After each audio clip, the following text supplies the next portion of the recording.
suis pas un monstre. Non. Non. Ah non.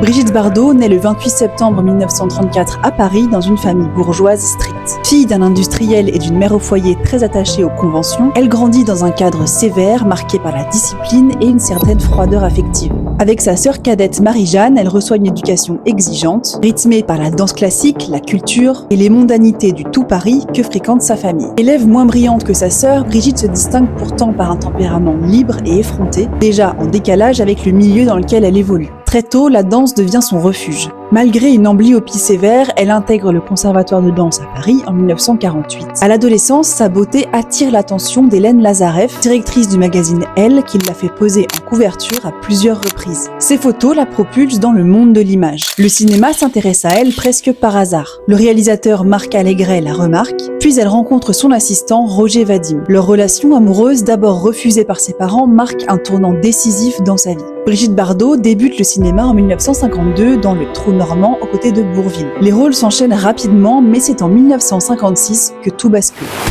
À Cannes, sa chevelure blonde dorée attire tous les regards. Et quelques mois plus tard, sort Et Dieu créa la femme, réalisé par Roger Vadim. Le film choque, fascine, scandalise et révèle une star internationale.